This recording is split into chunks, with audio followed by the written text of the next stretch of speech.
Here in the middle Himalaya is prime Himalayan Barbet habitat.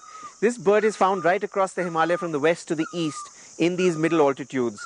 And this nest hole behind me, which we refer to as the most important and prized piece of real estate in the Himalaya, has alternated between the Himalayan barbets and a local population of rock bees.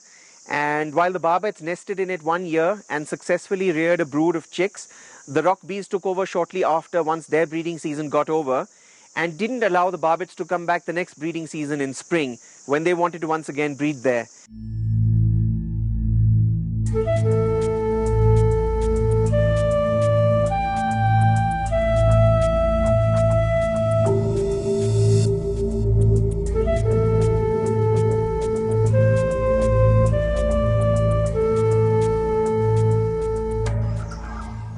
One of my favorite stories centers around a nest cavity in the tree trunk of a tun tree in Llanddowror, a small hill station town in the western Himalayan state of Uttarakhand. I call this nest hole the most valuable piece of Himalayan real estate. I've been following this excavated nest hole cavity for 9 years now, and each breeding season brings with it a new story.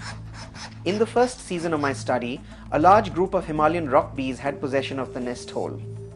The following year, in the early spring, along came a pair of Himalayan barbets. They used their large heavy beaks to enlarge the opening of the tree cavity, shaped it into a perfect circle, and managed to oust the rock bees with the help of their large beaks.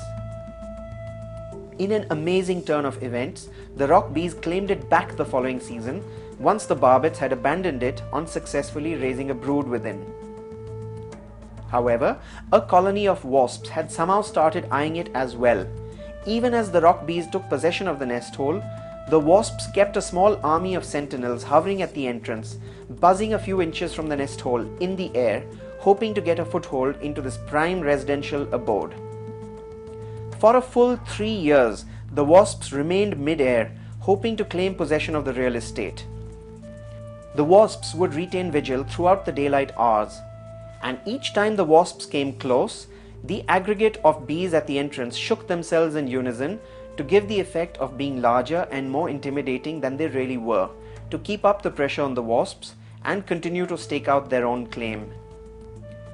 The surprise twist came about when the tree itself started claiming the nest hole back by closing the entrance to the cavity with fresh growth of wood.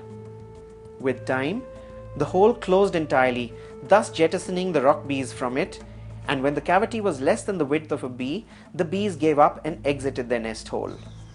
At the end of the next winter season, along came the barbets again, and finding the opportunity, they drilled back into the tree trunk and claimed the cavity as their nest hole for the spring season ahead. The next year, before the barbets could come along and stake their claim, even earlier in the winter season, along came a pair of larger birds, the large scaly-bellied green woodpecker.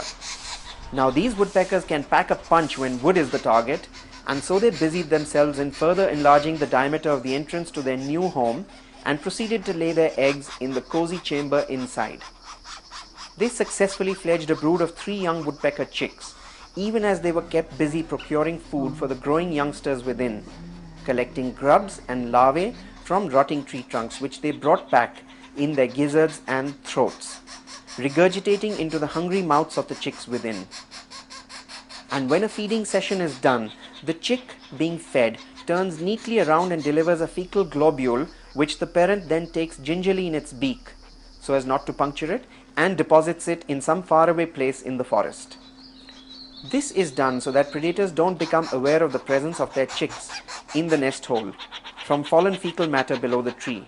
After all, yellow-throated martins, the light and efficient killers of the middle Himalaya, are always on the ready, able to read such signs and respond with a quick climb up a tree to investigate the nests of birds for a quick snack while on the move.